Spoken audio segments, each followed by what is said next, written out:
My granddaughter hugged me at the curb and whispered, "I'm sorry, Nana," as if she had done something wrong.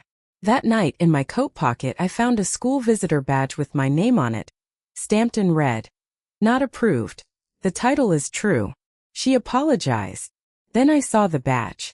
My name is Shirley Zimmerman, and I have kept school visitor badges for years. I use them as bookmarks, little paper reminders of ordinary good days. A classroom song, a library morning, a sticky hand inside mine. This badge felt different before I understood why. Under the reading lamp I turned it over. Shirley Zimmerman. Date. Time. And under that, in red block letters, not approved. I heard my granddaughter's voice again. "I'm sorry, Nana."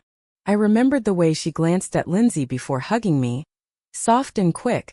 Like even affection had to be cleared with someone. I spent my career as a librarian. I know the difference between curiosity and intrusion. I also know when a record is trying to tell you something. That badge was not gossip. It was evidence. It answered a question I had not asked out loud. Who decided I was not welcome? By morning it sat beside my teacup. I made oatmeal. I told myself not to overreact. I thought about Ms. June Bell, the teacher who supervised Tuesday's Reader's Circle. I had met her when I donated chapter books.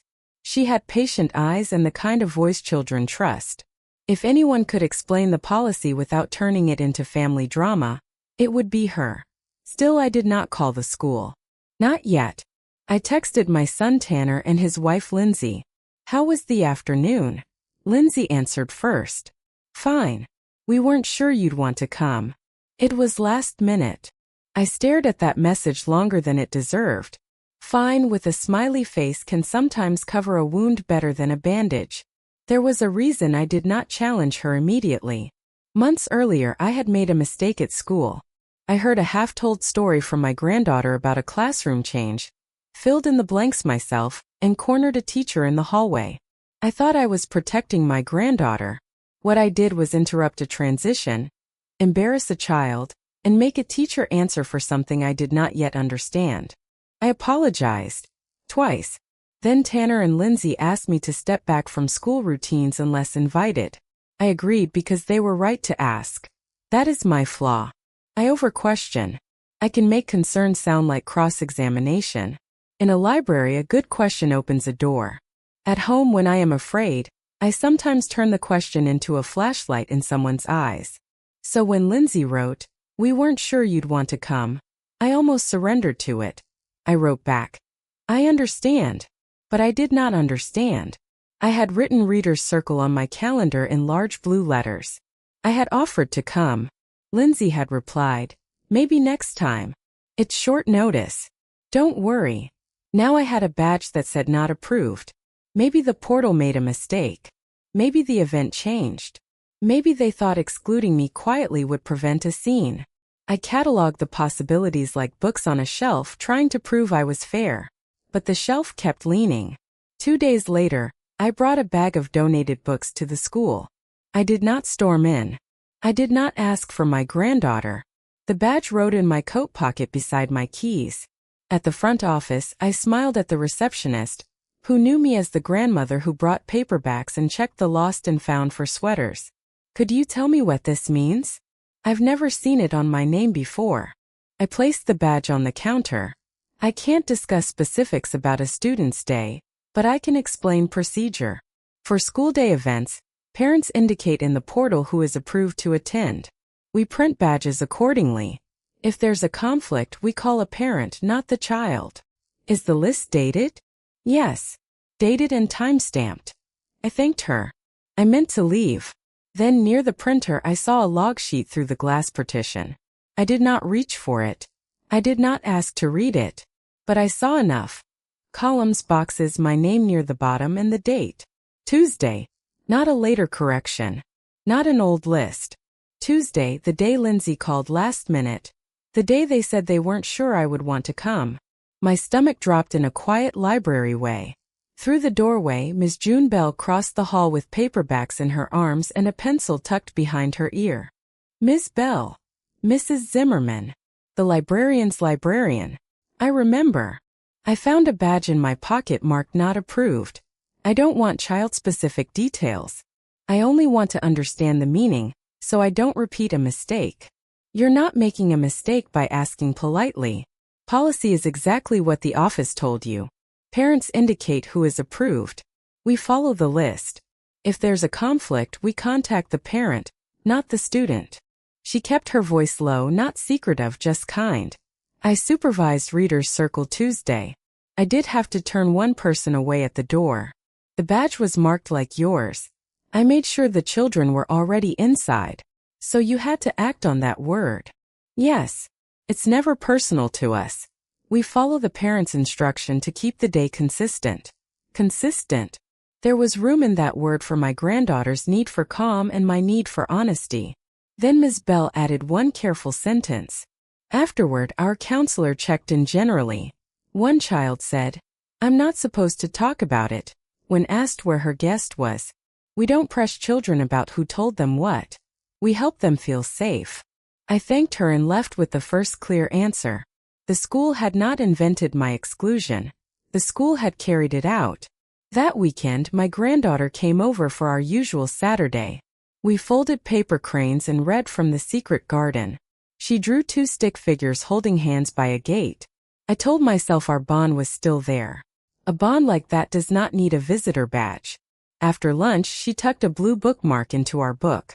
In pencil she had written, "Sorry I made you sad." Next to the words was a door with the red square and 2 little dots, like eyes looking in. I did not ask her to explain. I kissed her forehead, praised the cranes, and sent her home with an orange. Then I sat at my kitchen table and cried. Not because I had been kept from an event. That hurt, but I could survive it. I cried because a child had turned an adult arrangement into her own apology. She had carried a message none of us were brave enough to carry directly. That night, I compared the badge with my calendar. Tuesday, Reader's Circle. My note to myself, bring Al book if invited. The school newsletter matched the date. Lindsay's text called it last minute. The visitor log did not. The discrepancy would not move. It sat there like a thumbtack. The next morning, I returned to the school office. If a person is marked not approved, is that decided by the school for safety, or by a parent for preference? It can be either, depending on the situation. But for Reader's Circle this week, all approvals came from the parent portal. The school did not deny any registered visitor. My hands shook. I tucked them under the counter until my voice steadied. In the hall, Miss Bell was checking books against a list. She looked at me with professional caution. The printout we received Tuesday morning had initials next to each line. Parent initials. For your line it said LZ. Not approved. There it was. The truth had initials. Not the principal. Not an automatic system. Not a school error. Lindsay had made the decision. I stood still. I have learned to do that when a truth arrives sharp enough to cut. I thought of my granddaughter saying, "I'm sorry, Nana." I thought of Lindsay texting, "Fine." I thought of Tanner, who avoids public conflict the way cats avoid bathtubs. I could have marched to their house. I could have sent a message with a photograph of the badge. I could have made the truth a weapon and called it clarity. Instead, I went home and wrote 3 sentences on an index card. 1. Parents have the right to decide who attends school events. 2. Children should not be made to apologize for adult decisions. 3. Going forward, adults speak directly to adults. I also wrote a 4th sentence for myself. Do not interrogate. Ask cleanly. Stop talking. That evening I called Lindsay. Tanner was on speaker. I heard his throat clear before anyone said hello. I'll be direct. On Tuesday, my name was marked not approved for Reader's Circle. Ms. Bell followed that instruction. That is your right as parents. But the version I heard, that I chose not to come, or that it was too last minute, was not accurate. Your daughter apologized to me as if she had done something wrong. I'm asking that we correct the story so she does not carry an apology that belongs to adults. Shirley, we didn't want to make a big deal. You ask a lot of questions at school. Can feel like an investigation. We didn't want her caught in the middle if you showed up and started digging. Mom, we were trying to keep things calm. You know how she handles changes. I hear that. I have been overprotective. I once confronted a teacher before I had the facts. I am sorry for that. A child should not have to choose sides. That is exactly why she should not be made to apologize for a story adults refuse to tell honestly. So what do you want us to say? That we didn't want you there. The truth in words her size. You decided only mom and dad would attend that day because you wanted school to feel calm. Next time you will tell Nana directly. She did nothing wrong. Mom. And here is my promise. I will ask permission before asking sensitive school questions. When I am with her, we will read and garden and bake. I will not use our time to probe school matters. If I slip, call me on it. There was silence. Not hostile. Heavy. I don't like being called dishonest. I am not calling you dishonest. I am saying the story was not honest. We can fix a story without shaming each other. What are you asking for now? A calm meeting at school with Ms. Bell present, and the counselor if possible. We tell her the adult version. We do not ask her to explain herself. We model that adults speak to adults. I don't want the school thinking we can't handle our home. They will see parents and a grandmother protecting a child from mixed messages. One meeting. Ms. Bell is fine. No scenes. No scenes. And no grilling. No grilling. That was my near surrender point. The place where fear whispered, take whatever they offer or lose your time with her. But dignity is not the same as winning. I stayed calm because the boundary mattered more than my pride. We met in the school library after dismissal. Round tables are merciful when blame is shared. Ms. Bell set aside a stack of readers. The counselor joined us and said she was there to keep the words small enough for a child to carry. My granddaughter sat beside Lindsay, feet swinging, the blue bookmark in her hand. She looked from her mother to me as if the safest answer might be hidden in one of our faces. Thank you for meeting. I'll begin with the facts. On Tuesday, I received the parent portal list for Reader's Circle. Mrs. Zimmerman's name was marked not approved. I followed that instruction and made sure the children were not present when the decision was carried out. I share this only to put the truth on the table. When children notice a change without an explanation, they often invent one. Sometimes they apologize because they think it will smooth a grown-up's feelings. That apology can feel heavy, and it does not belong to them. Sweetheart, you said, I'm sorry, to me the other day. You never needed to say that about Reader's Circle. This was between grown-ups. You did nothing wrong. Are you mad? Never at you. I was confused. Confused is a grown-up feeling, and I can carry it. You are not in trouble. No one is. Here is a simple sentence. On Tuesday, Mom and Dad asked the school to have only Mom or Dad visit. Next time they will tell Nana directly. You do not have to say sorry for that. Yes. That is what happened.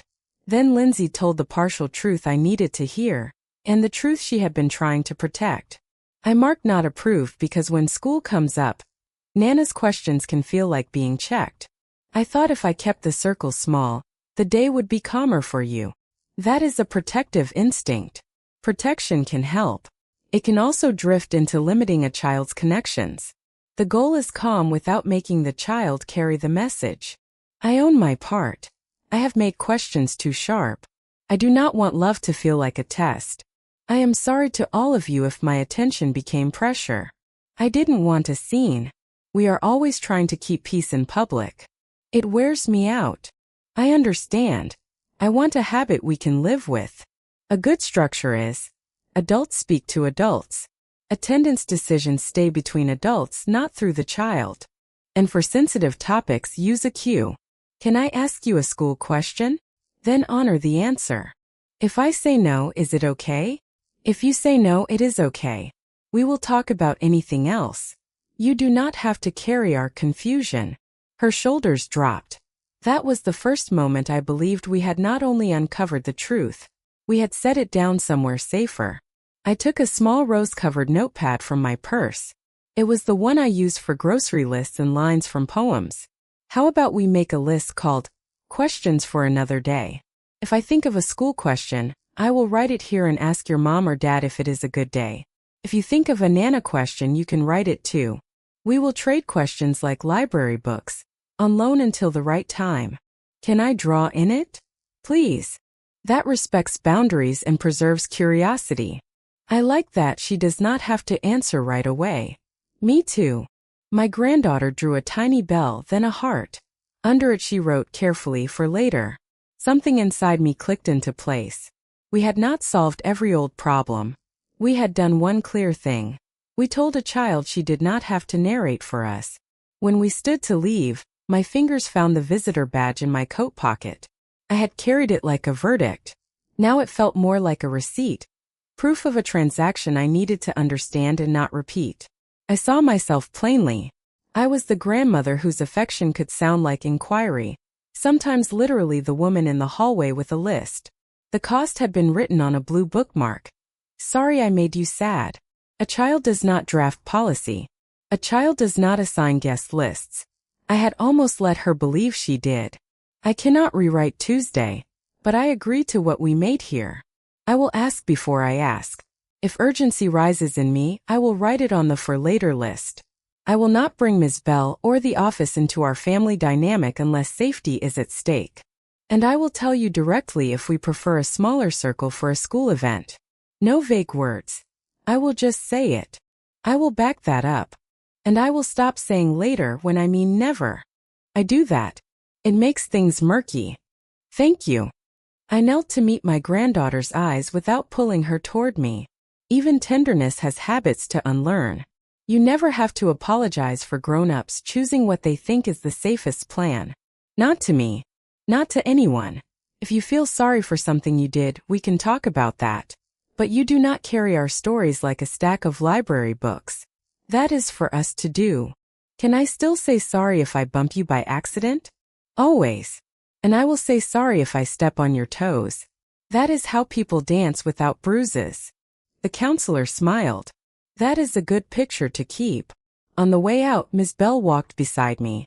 For what it is worth, you handled this the way I wish more families would. Direct and kind. I am learning. I used to think if I did not press, I was failing her. Now I think pressing in the wrong place can flatten the very thing we want to protect. Questions are not the enemy. Unplaced questions are. Then ours are going in a jar. At home, I tucked the blue bookmark into the secret garden. Not as a wound, as a witness. I labeled a jar for later. I dropped in 2 slips. Ask Lindsay how to help with reading days supportively. Bake lemon bars. Ask to see the bell drawing. 2 days later, my granddaughter and I sat with the notepad. May I ask you a school question? Not today. It did not sting. Not today is a complete sentence. I wrote the question down. Then we baked. She laughed when the wooden spoon clattered against the bowl. Later, she drew a library card with my name on it and a bell beside it.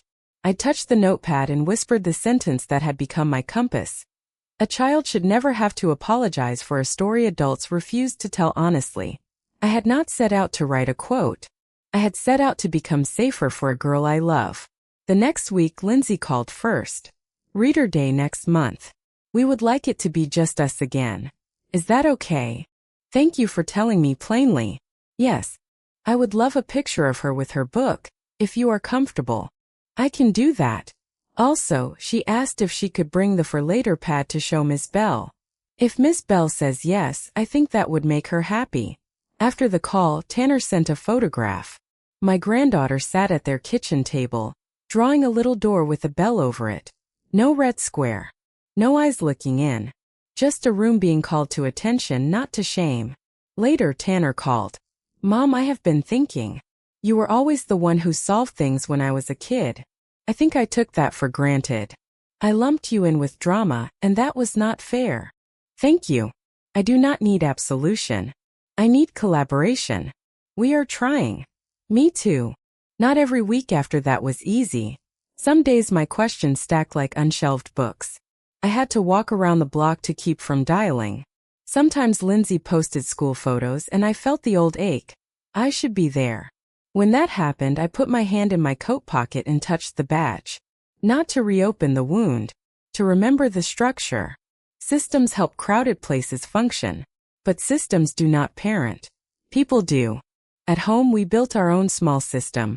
Adults speak directly to adults. No one uses the child to carry apologies. I ask permission before asking sensitive questions. That boundary was not punishment. It was dignity. It let Tanner breathe. It let Lindsay lead where she needed to lead.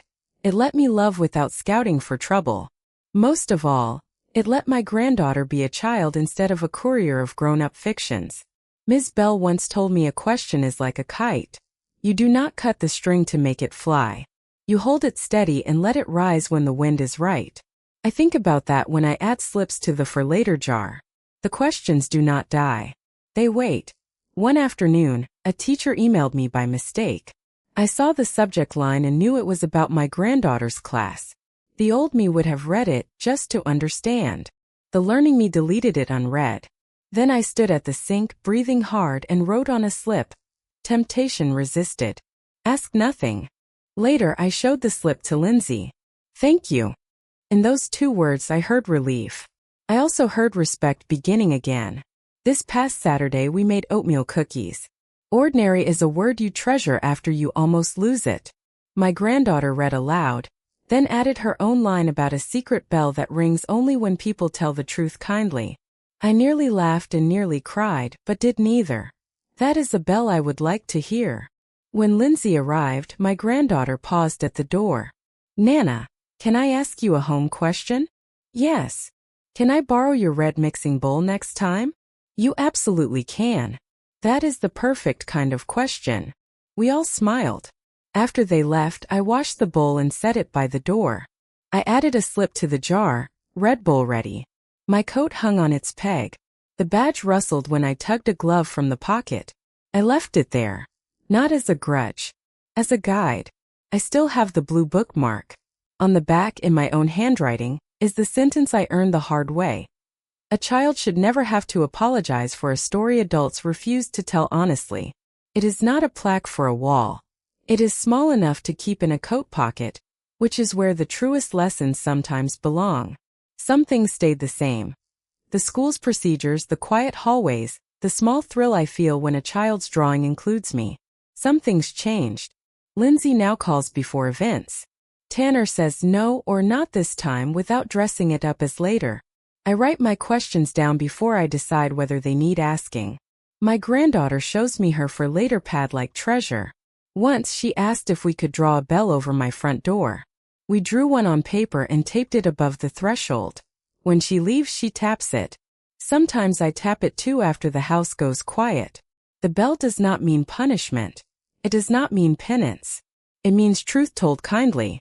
If you are waiting for everybody in a family to agree on everything, you will wait in the hall forever. Some of you will say Lindsay overstepped. Some will say I earned the boundary with my over-questioning. Some will say the school should never become the instrument of family tension. Here is what I believe today. I was not wrong to want openness. Lindsay was not wrong to want calm. Where we were wrong was letting a child balance the scales. Once we corrected that, the rest became negotiable. Families often hide painful truths and call it protection. Sometimes it is. Sometimes it keeps a child's day from unraveling. But sometimes, like a red stamp on a visitor badge, it becomes a wall that keeps not only hurt out but help out too. I am still learning the balance. I suspect I will be learning it for the rest of my life. When a family hides a painful truth to protect a child, at what point does protection become isolation? If you have a way of drawing that line without drawing blood, I would like to hear it. I am still tucking small, true sentences into my pockets, and some of yours might fit there too.